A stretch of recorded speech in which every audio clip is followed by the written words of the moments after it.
Assalamualaikum warahmatullahi wabarakatuh. Oke, kita lanjutkan saja cerita. Bab 2826 sampai bab 2828. Apa katamu? Wu Feiyan sangat marah saat ini. Dia hidup selama 400 tahun dan mengabaikan hampir segalanya selama 300 tahun berikutnya. Dalam 300 tahun terakhir, dia adalah orang pertama yang berani memenggal kepalanya sendiri.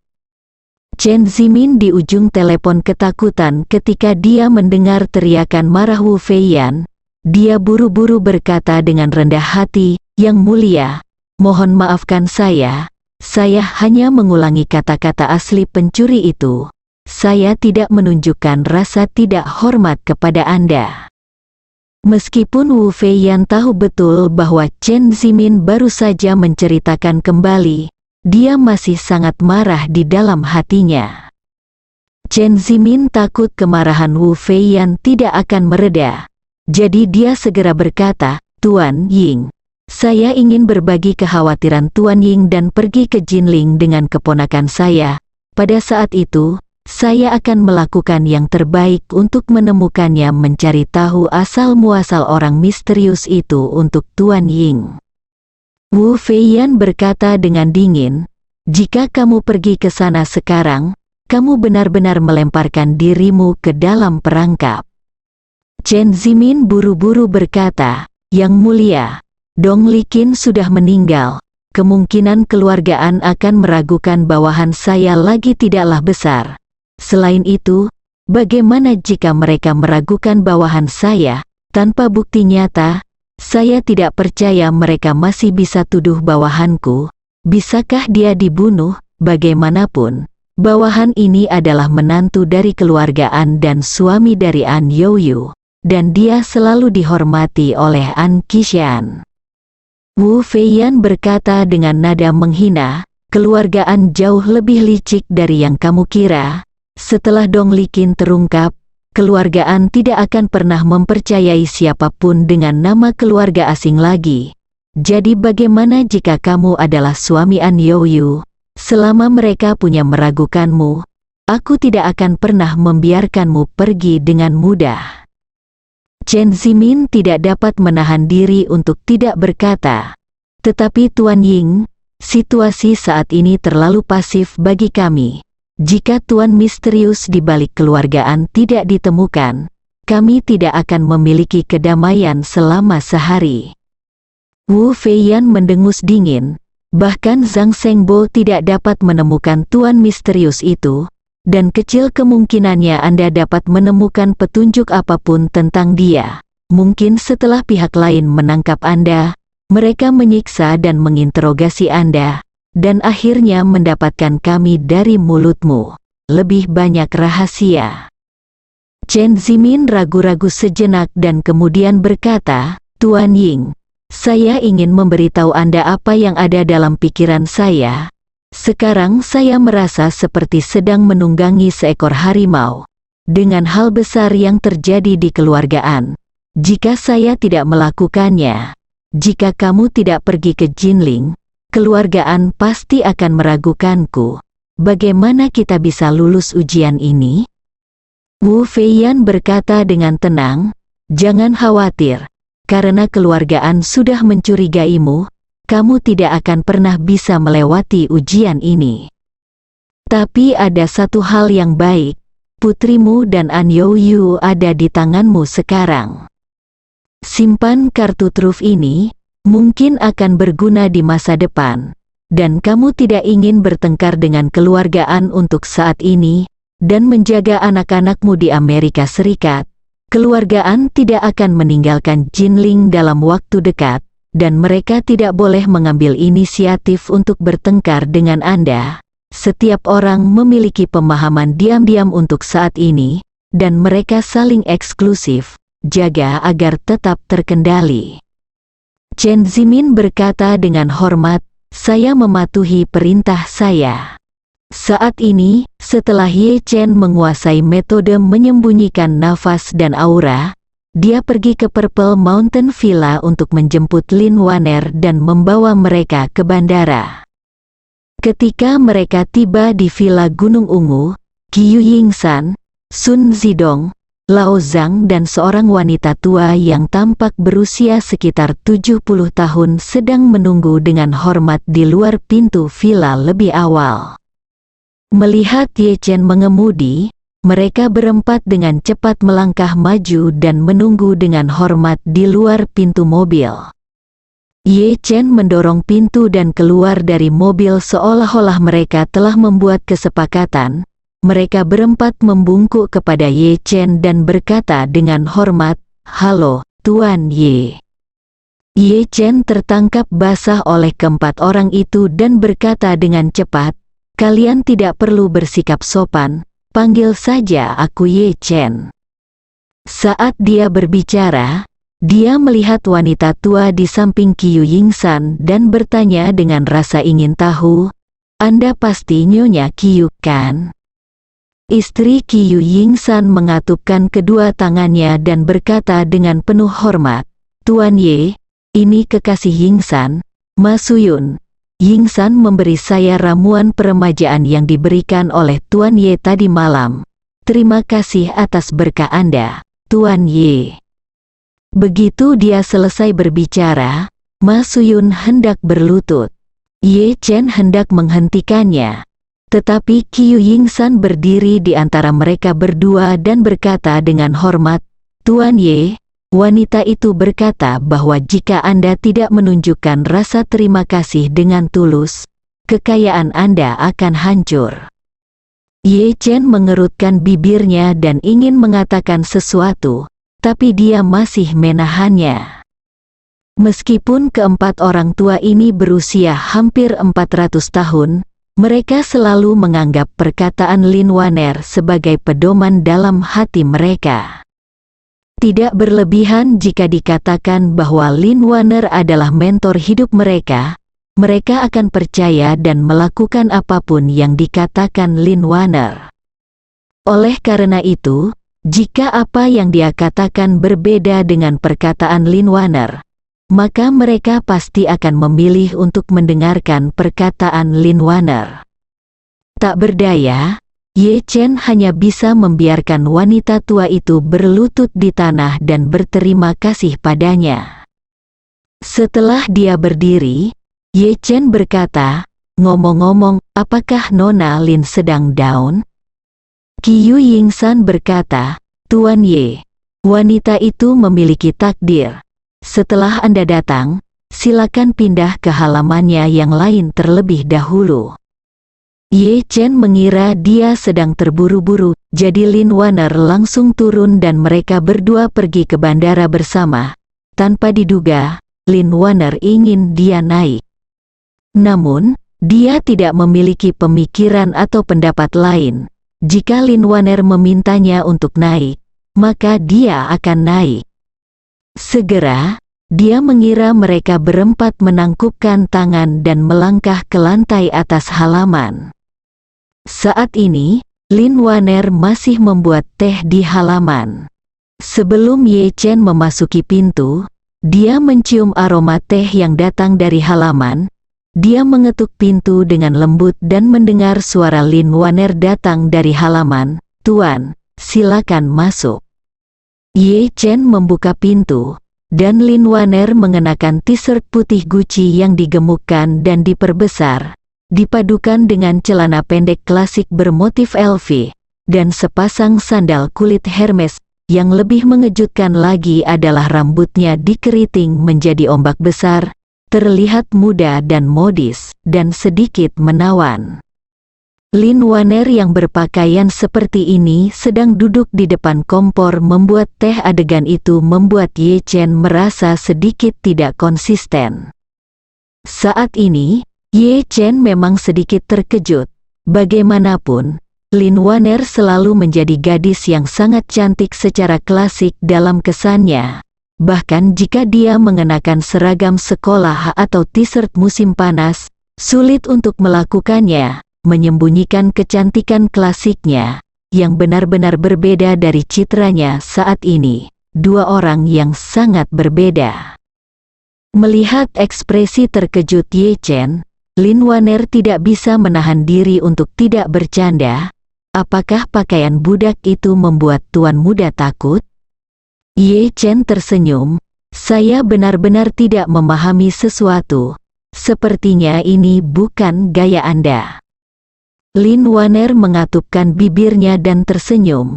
Sambil menuangkan teh untuk Ye Chen, dia berkata, bagaimanapun, kita akan keluar untuk pamer. Jadi lebih aman untuk menyamar. Setelah mengatakan itu, Lin Waner menambahkan, ngomong-ngomong, Tuan, keluarga budak telah meminta seseorang untuk menyiapkan satu set pakaian untuk Tuan. Apakah Anda ingin menggantinya, Tuan? Ye Chen bertanya dengan heran. Apakah kamu sudah menyiapkannya untukku? Lin Waner berkata sambil tersenyum, gaya keluarga budak saat ini masih sangat berbeda dengan tuan muda. Jika kita berdua pergi bersama, saya khawatir itu akan membuat orang merasa sedikit tidak konsisten. Ye Chen tersenyum dan berkata, saya disarankan untuk makan lengkap. Karena Nona Lin telah menyiapkan segalanya untuk saya akan memakainya. Lin Waner tersipu dan berkata dengan malu-malu, Tuan, silakan masuk bersama keluarga budak. Ye Chen mengikuti Lin Waner ke dalam kamar. Lin Waner mengambil tas belanjaan dari meja dan menyerahkannya kepada Ye Chen, dan bertanya dengan lembut, Tuan, apakah Anda memerlukan pelayan untuk membantu Anda berganti pakaian? Ye Chen ketakutan dan melambaikan tangannya dengan cepat, tidak, saya bisa melakukannya sendiri. Lin Waner mengangguk dengan sedikit kecewa dan berkata, kalau begitu Tuan muda, silakan naik ke atas untuk berganti pakaian. Keluarga budak sedang menunggu di bawah. Jika Anda memerlukan bantuan dari keluarga budak, silakan beri saya perintah. Ye Chen Xin berkata, apa yang bisa saya lakukan jika saya mengganti pakaian? Saya bukan orang cacat. Tapi dia masih berkata dengan senyuman di wajahnya, oke. Kalau begitu saya pergi. Naik ke atas adalah kamar kerja Lin Waner. Kamar kerjanya mengandung aroma samar yang sama dengan tubuh Lin Waner, membuat orang merasa sedikit pusing.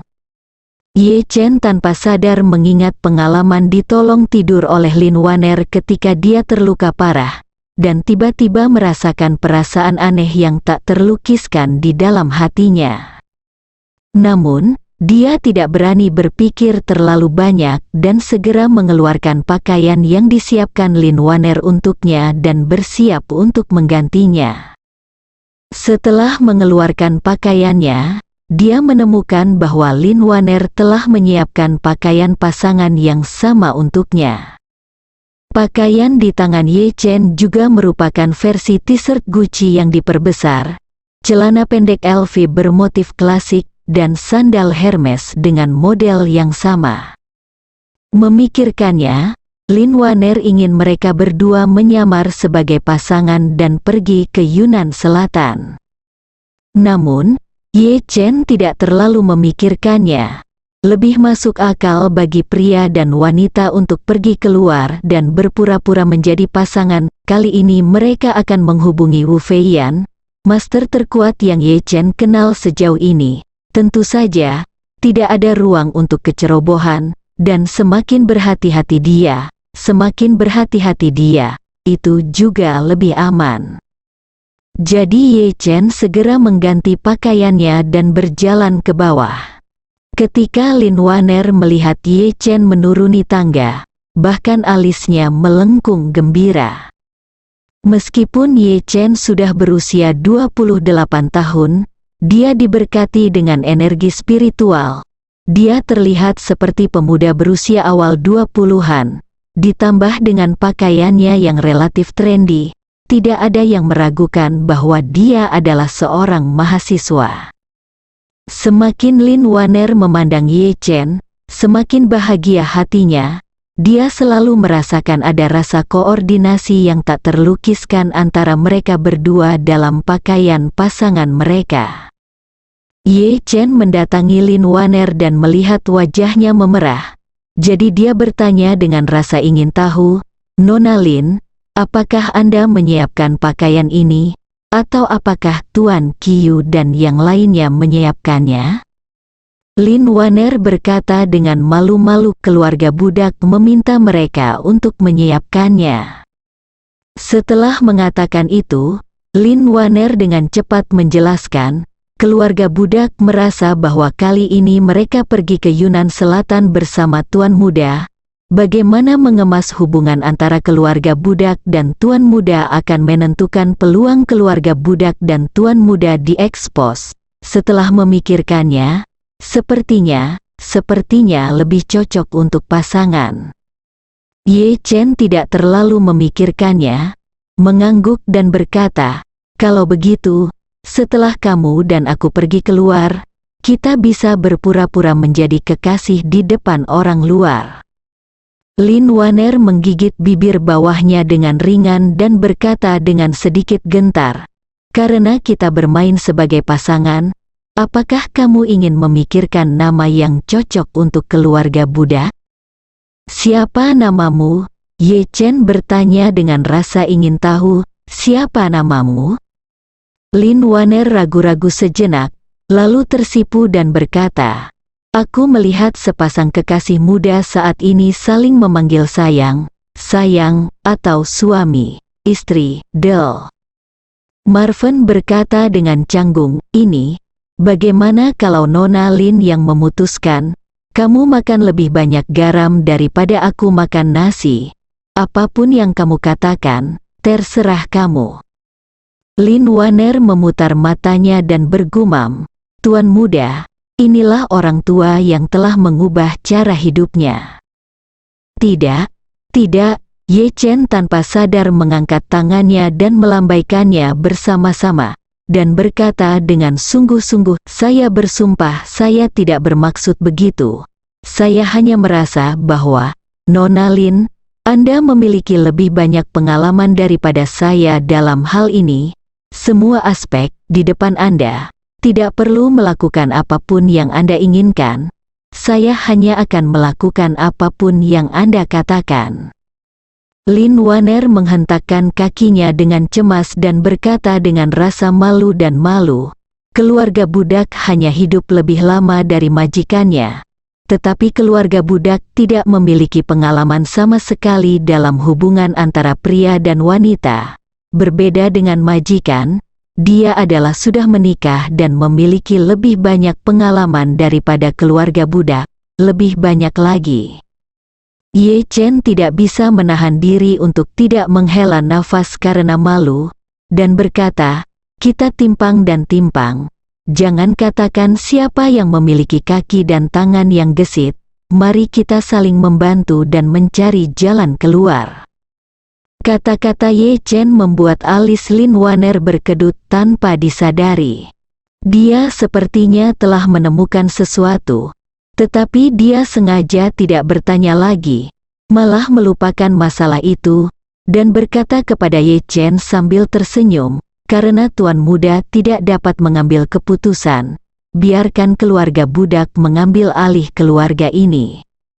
Setelah mengatakan itu, dia memiringkan kepalanya dan berpikir sejenak, lalu berkata, "Di zaman kuno, keluarga budak pasti akan memanggil tuan sebagai suami.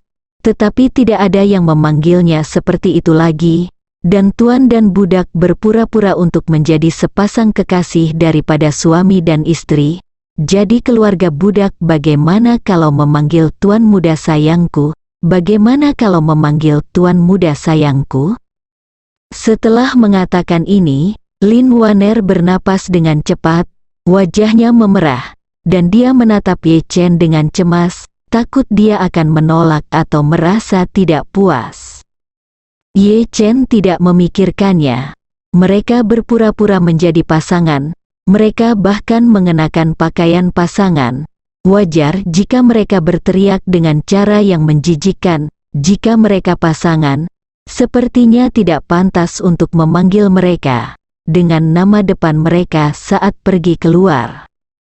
Jadi dia mengangguk dengan acuh tak acuh dan berkata, "Sayang, kan? Oke, ayo kita lakukan seperti ini." Saat dia mengatakan itu, Ye Chen mengatakan kepadanya, "Kalau begitu kamu harus ingat, jangan pernah mengucapkan kata Nujia di depan orang lain. Kita sekarang berada di era baru, dan nama-nama lama ini tidak lagi digunakan.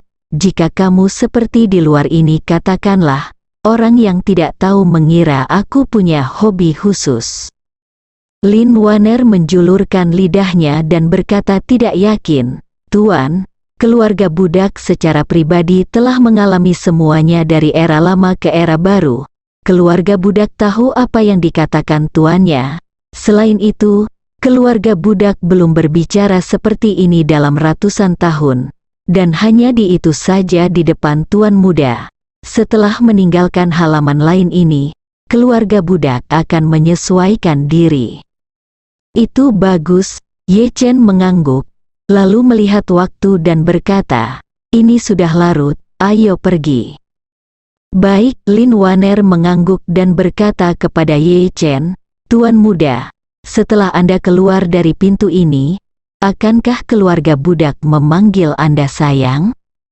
Ye Chen mengangguk dan berkata dengan santai, "Selama kamu tidak takut dengan lelucon 4 orang tua di bawah, teriak saja." Lin Waner tiba-tiba tersipu dan berkata, "Itu salah, itu salah. Yang saya katakan adalah setelah meninggalkan Purple Mountain Villa." Ye Chen menggelengkan kepalanya tak berdaya. "Oke, ayo cepat. Mereka masih menunggu di bawah, mungkin menunggu untuk mengucapkan selamat tinggal padamu." "Baik," Lin Waner mengangguk dan berkata dengan sedikit nada meminta maaf, "Maaf, Tuan, mohon tunggu saya di luar pintu sebentar. Saya akan memberi Anda sebatang dupa untuk ayah saya dan dia akan datang." Ye Chen langsung setuju dan kemudian meninggalkan ruangan sendirian. Setelah Lin Waner menunggu Ye Chen keluar, dia datang ke makam ayahnya Lin Zulu. Dia mengambil 3 batang dupa dengan tangan gioknya yang ramping dan dengan hati-hati menyalakannya. Setelah apinya padam dan ikalnya dupa cendana naik, dia menyalakannya. 3 batang dupa dimasukkan ke dalam pembakar dupa, dan kemudian dia berlutut di kasur di depan tablet peringatan, mengatupkan kedua tangannya, dan bergumam pada dirinya sendiri dengan suara yang sangat pelan, "Ayah, Waner ingin menikahi suaminya." Oh tidak, Waner, saya membuat kesalahan dengan mengatakan bahwa ikut bermain. Waner akan kembali ke Yunan Selatan bersama Tuan. Ya, saya berharap roh Anda di surga akan memberkati Waner dan Tuan Ye agar mereka kembali dengan selamat, dan juga berharap Tuan Ye bisa mendapatkan apa yang diinginkannya. Setelah mengatakan itu, dia bersujud 3 kali di hadapan tahta spiritual, lalu berdiri dan berjalan keluar dengan cepat. Ye Chen sedang menunggu di halaman. Ketika dia melihat Lin Waner keluar, dia tersenyum padanya dan mereka berdua berjalan bersama dari halaman lantai atas. Di bawah, 4 lelaki tua sedang duduk di lobi di lantai pertama, memiringkan kepala dan melihat ke atas tangga. Ketika Lao Zhang melihat mereka berdua benar-benar mengenakan kostum pasangan, dia sangat gembira dan berkata, "Oh, Tuan Ye dan Nona Ye sangat berbakat dan cantik. Mereka adalah pasangan serasi yang dibuat di surga." Sun Zidong memandang mereka berdua dan kagum. "Zhang tua, di antara kami bertiga, kamu adalah yang paling lama bersama wanita itu. Dalam 90 tahun terakhir, pernahkah kamu melihat wanita itu tersenyum seperti ini? Bukankah ini contoh buku teks tentang rasa malu?" Pada saat ini, Lin Waner memiliki senyum malu-malu seperti seorang gadis di wajahnya. Dia berjalan di samping Ye Chen, jelas bahwa dia sedang dalam suasana hati yang sangat baik. Dari sudut matanya, dia melirik ke arah Ye Chen di sampingnya dari waktu ke waktu. Setiap kali, dia hanya memalingkan muka dan tidak berani. Setelah melihatnya lama sekali, dan setiap kali aku melihatnya, alis dan mataku akan melengkung seperti daun willow yang tertiup angin. Angin, sungguh wajah yang cantik, dan bulan malu pada bunga. Namun ketiganya memiliki kesan terhadap Lin Waner. Meskipun dia suka tertawa, dia selalu tidak berperasaan, suka bermain dan mendominasi.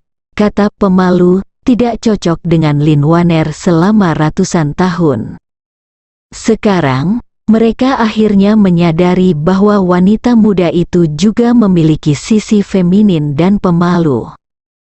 Qiu Yingsan memandang Lin Waner yang berjalan di kejauhan dan tidak bisa menahan nafas dengan senyuman di wajahnya.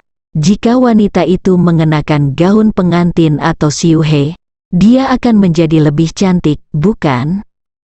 Sun Zidong melambaikan tangannya dan berkata dengan serius, "Tidak, wanita itu masih terlihat terlalu muda. Saat ini, banyak gadis yang menikah di usia 20-an dan 30-an. Wanita itu sepertinya belum lulus SMA. Mengenakan gaun pengantin mungkin merupakan sebuah agak tidak pantas." Istri Qiu Yingsan merendahkan suaranya dan mengingatkan, "Jika kalian bertiga ingin bergosip, setidaknya tunggu sampai Nona dan Tuan Ye pergi. Tuan Ye memiliki kekuatan yang besar. Jika dia mendengarkannya, dia tidak akan tahu apa yang dia lakukan. Akan memikirkanmu." Qiu Yingsan dengan cepat berkata kepada dua orang lainnya, "Hentikan, tunggu sampai Nona dan Tuan Ye pergi." Dua orang lainnya juga tutup mulut dengan sadar. Mereka bertiga berpura-pura tidak menjadi apa-apa, dan melihat sekeliling aula. Setelah Ye Chen dan Lin Waner masuk, mereka bertiga buru-buru melangkah maju dan, bersama istri Qiu Yingsan, berkata dengan hormat, "Halo, Nona, halo, Tuan Ye."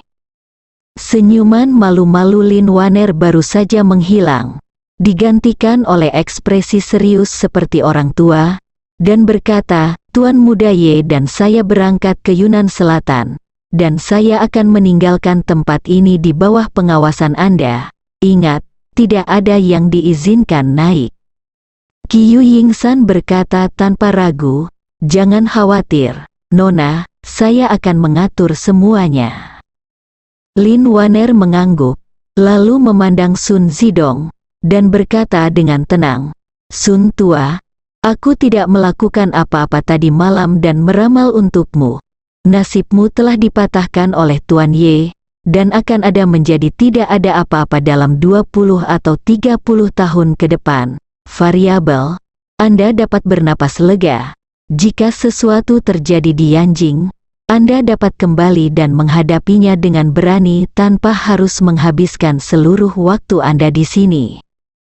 Lin Waner tahu bahwa jalan Sun Zidong berbeda dari jalan orang lain, yang berarti sulit baginya untuk memiliki hak mutlak untuk membuat pilihannya sendiri. Jika dia sudah lama berlari keluar, mungkin seseorang dari Yanjing akan keluar untuk mencarinya. Sun Zidong juga mengetahui situasinya dan menghela nafas. "Nona, sejujurnya, saya telah melakukan yang terbaik dalam hidup saya.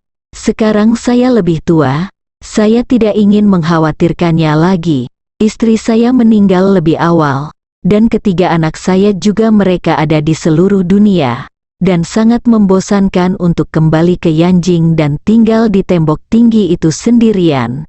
Jika Anda mengizinkan saya ingin tinggal di sini sebentar dan mengenang dua masa kecil ini, kakak beradik." Lin Waner berpikir sejenak, mengangguk dan berkata, "Tidak apa-apa untuk tetap di sini. Ayo lakukan ini sekarang. Kamu dapat membuat pengaturan yang masuk akal untuk dirimu sendiri, dan aku tidak akan mengkhawatirkanmu lagi." Sun Zidong membungkukkan tangannya dengan hormat dan berkata, "Nona, Anda tidak perlu mengkhawatirkan saya.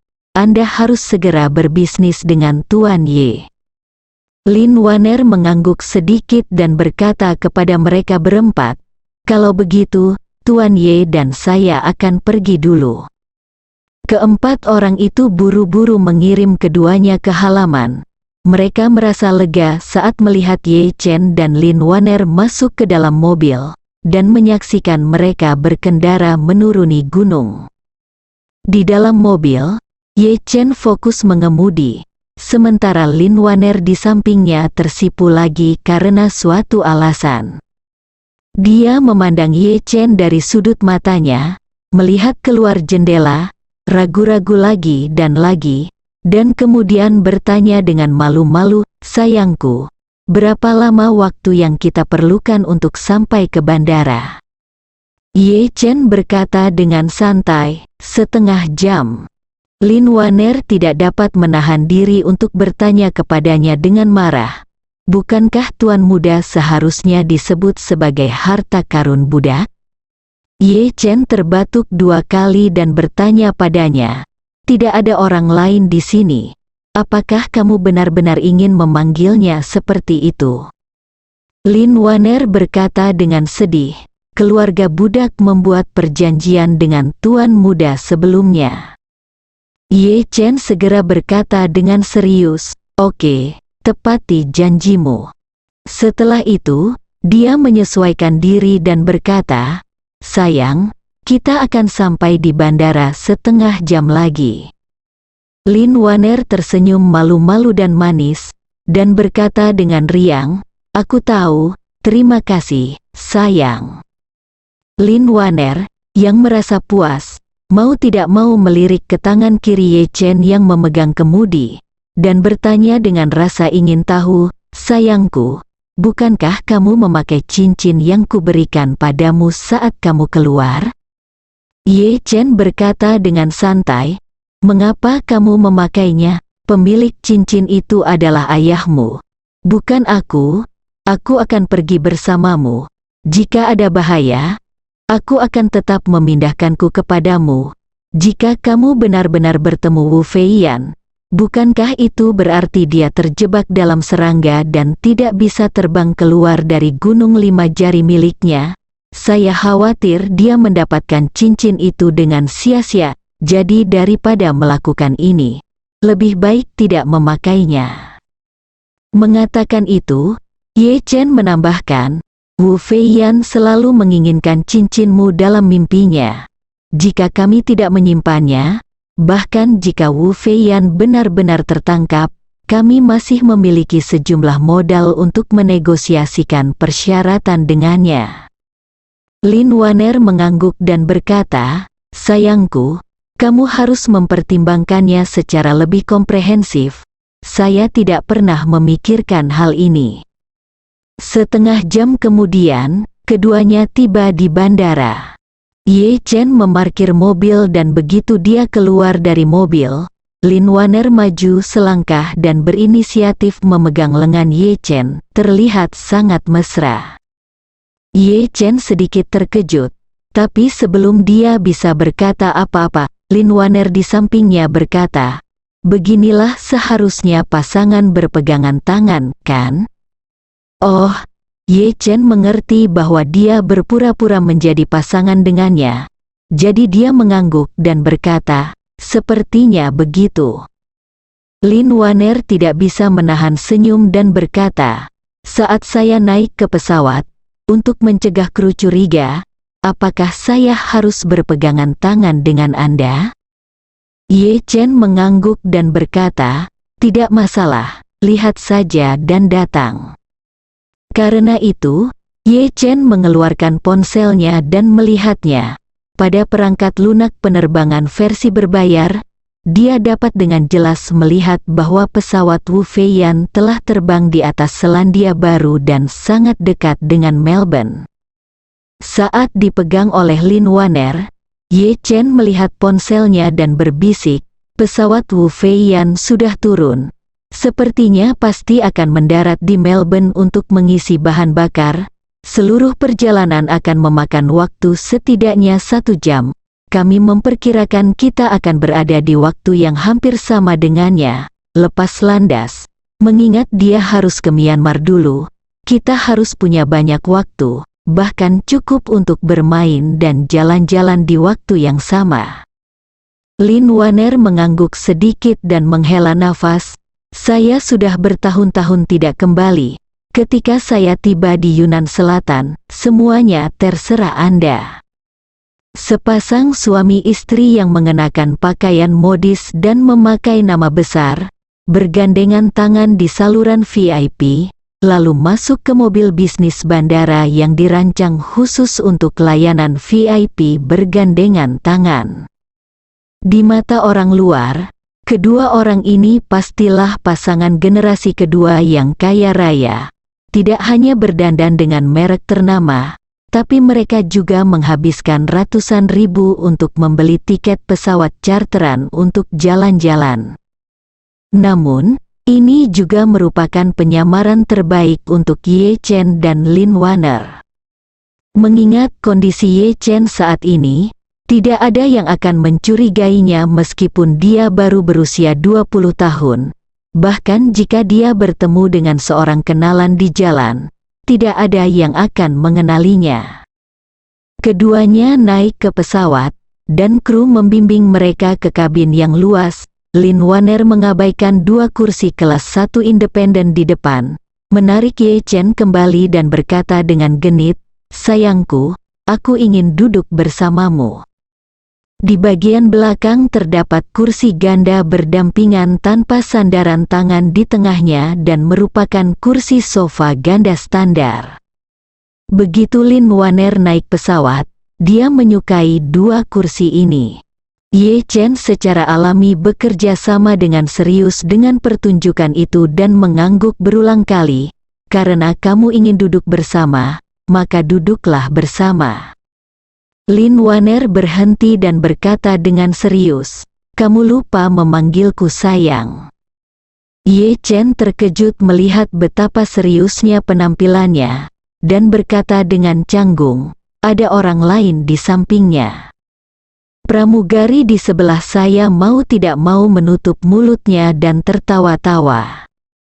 Menurutnya, 2 anak muda di depannya hanyalah sepasang kekasih standar yang sedang jatuh cinta, tidak ada yang menentang mereka. Lin Wanner tidak peduli dengan pramugari di sebelahnya dan berkata dengan sangat serius, "Nama hewan peliharaan dimaksudkan untuk digunakan di depan orang lain. Ini dapat membuktikan bahwa kamu benar-benar mencintaiku. Jika kamu hanya memanggilku sayang secara pribadi, tapi panggil aku sayang di depan orang lain, jika kamu menjaga jarak, bukankah itu berarti kamu makan apa yang ada di mangkuk dan masih memikirkan apa yang ada di dalam panci?" Pramugari di sampingnya mau tidak mau mengacungkan jempol pada Lin Wanner dengan tenang. Melihat Lin Wanner begitu menyukai drama, Ye Chen berpikir bahwa dia tidak bisa menjadi rekan satu tim babi dan menahannya. Jadi dia memasang wajah lamanya dan berkata dengan sangat tulus, "Sayang, beritahu aku, benar."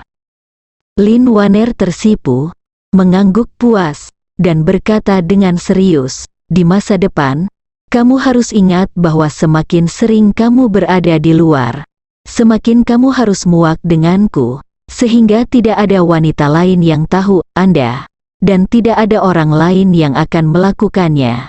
Anda memikirkan saya, ini disebut mendeklarasikan kedaulatan." Ye Chen mengangguk berulang kali, "Bayi benar, sayang benar." Setelah itu, dia melihat ke arah pramugari di sampingnya dan memerintahkan, "Nona, tolong beri bayi saya segelas air." Setelah banyak bicara, dia pasti haus. Pramugari tidak bisa menahan tawa dan berkata dengan cepat, "Tuan dan Nyonya, tunggu sebentar, saya akan menyiapkan minuman untuk kalian berdua." Lin Wanner memutar matanya ke arah Ye Chen dan bergumam, Tidakkah menurutmu aku terlalu banyak bicara? Lihat tinju kecilku. Setelah mengatakan itu, dia mengangkat tangannya dan dengan ringan memukul dada Ye Chen 2 kali. Pramugari itu diliputi rasa iri. Menurutnya, flirting di antara pasangan adalah reaksi paling otentik di antara sepasang kekasih. Ketika pramugari pergi ke dapur di kabin depan, Lin Waner menjulurkan lidahnya ke arah Ye Chen, lalu duduk di sebelah Ye Chen, dan bertanya dengan suara rendah sambil tersenyum, "Bagaimana kabarnya? Apakah aktingku oke?" Ye Chen mengangguk dan berkata dengan serius, "Bagus sekali. Jika kamu mengatakan kamu belum pernah jatuh cinta, aku tidak akan mempercayainya. Aku merasa kamulah orang yang tepat."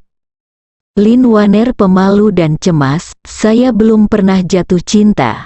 Tapi setidaknya saya telah menonton film dan serial TV. Bukankah flirting adalah hal yang lumrah dalam drama romantis?" "Iya, iya." Ye Chen mengangguk sambil tersenyum. Pada saat ini, pesawat perlahan-lahan meluncur keluar dari dudukannya. Jadi Ye Chen membawa topik kembali ke topik dan berbisik, "Kami akan mendarat di Lijiang dalam lebih dari 2 jam.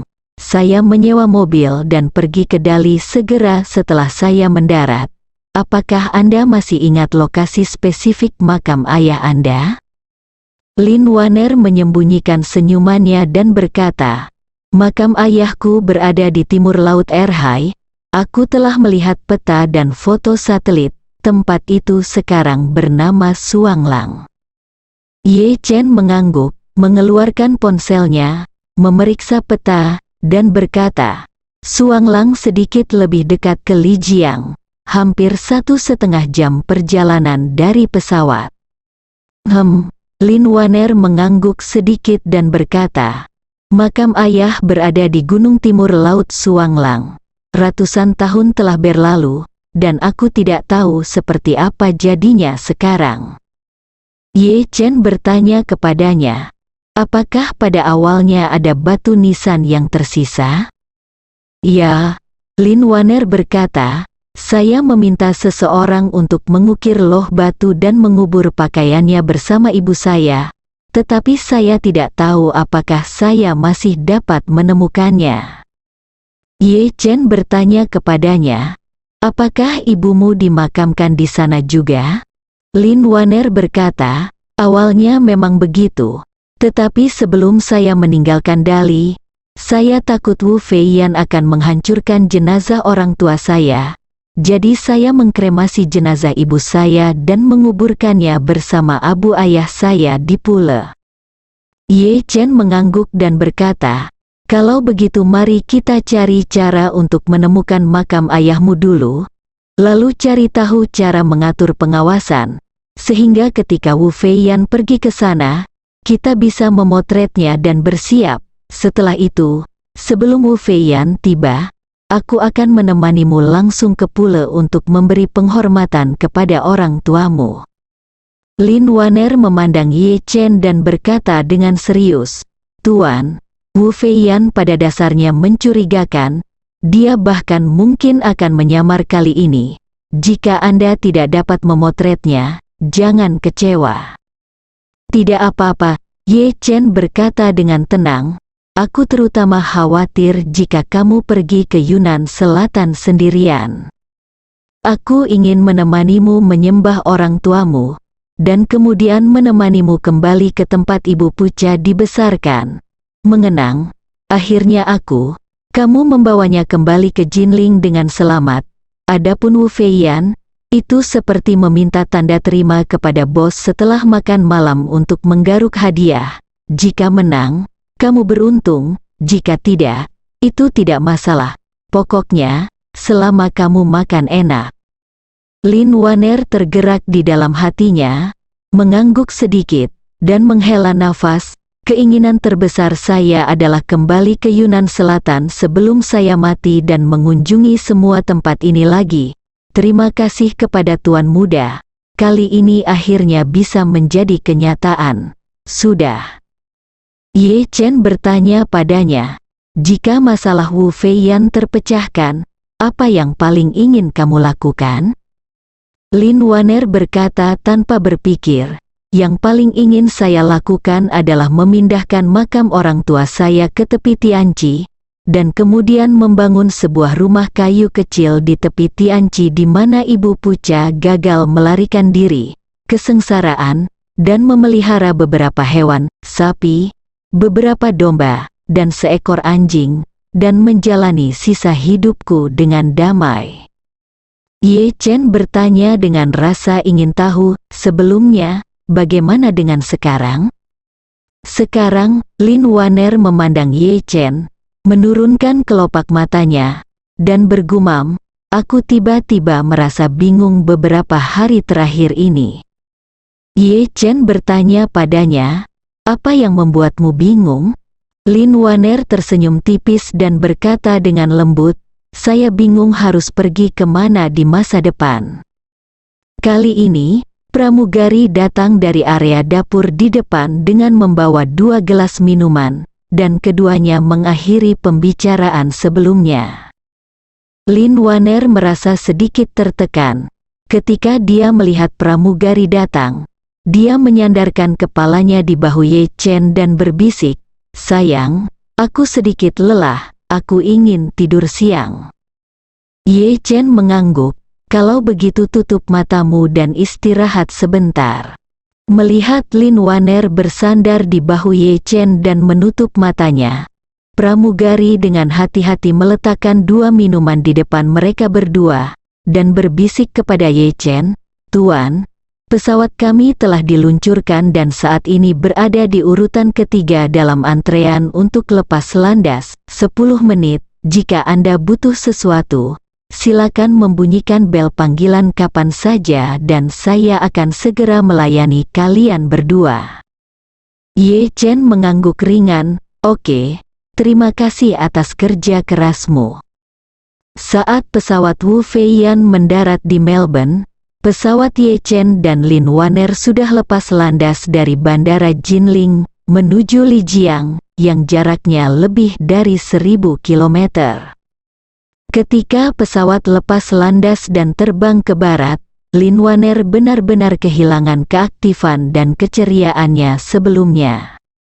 Dia bersandar di bahu Ye Chen sebentar, dan kemudian matanya tampak tidak fokus, menatap keluar jendela.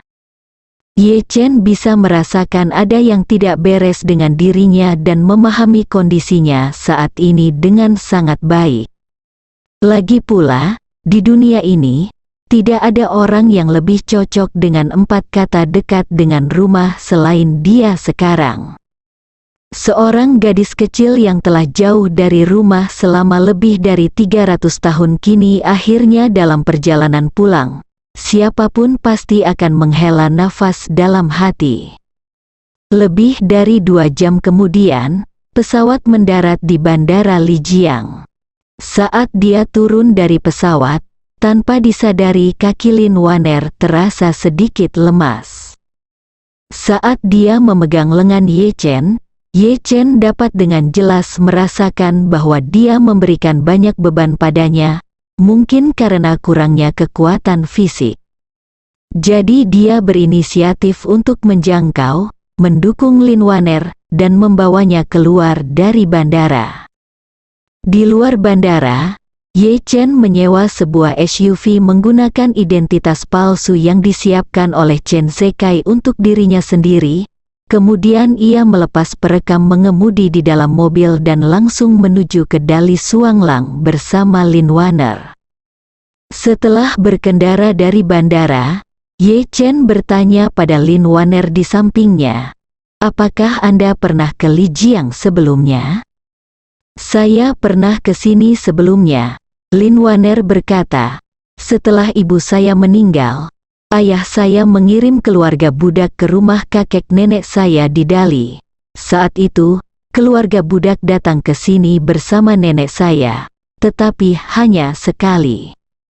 Saat dia berbicara, Lin Waner menghela nafas. 300 tahun yang lalu di selatan Yunan, Jalan harus melewati pegunungan dan punggung bukit, dan semuanya kecil dan bergunung-gunung, tidak mudah untuk dilalui. Datang ke Lijiang sudah merupakan hal yang menyenangkan perjalanan panjang. Ye Chen mau tidak mau bertanya padanya, apakah kamu tidak setuju untuk mengubah judulmu? Mengapa kamu mengubahnya kembali? Lin Waner berkata dengan lembut, di selatan Yunan, keluarga budak tampaknya telah kembali ke 300 tahun yang lalu, ke masa ketika keluarga budak menjadi pembantu di rumah kakek nenek saya. Setelah mengatakan itu, dia menambahkan, hanya ada tuan muda dan keluarga budak di dalam mobil. Keluarga budak masih terbiasa berbicara dengan tuan muda seperti ini. Ye Chen mengangguk dan bertanya lagi, apakah kamu selalu tinggal bersama kakek nenekmu pada tahun-tahun sebelum kamu meminum pil Evergreen? Lin Waner berkata, kakek pergi lebih awal, dan kemudian dia dan neneknya bergantung satu sama lain. Untungnya, nenek moyang kakek saya selalu menjadi salah satu dari banyak kepala suku di Yunan Selatan, dan keluarganya relatif kaya. Jadi miliknya kehidupan di Yunan Selatan relatif baik sejak dia masih kecil. Sebelum kakek saya meninggal, dia juga mengajari saya membaca dan menulis, dan saya belajar banyak pengetahuan dan prinsip. Saat dia berbicara, Lin Waner melihat keluar jendela dan berkata dengan penuh emosi, kakek memiliki 5 anak, kecuali ibu saya yang meninggal karena sakit. 4 lainnya meninggal dalam proses pertempuran melawan Istana Qing. Kemudian, Wu Sangui menumpahkan darah ke 4 martir anti-Qing. Tak satu pun dari keturunan pamanku yang selamat, dan keluarga kakekku akan benar-benar miskin. Jika keluarga budak kembali hari ini, mungkin hanya ada beberapa kerabat yang tersisa. Bersambung.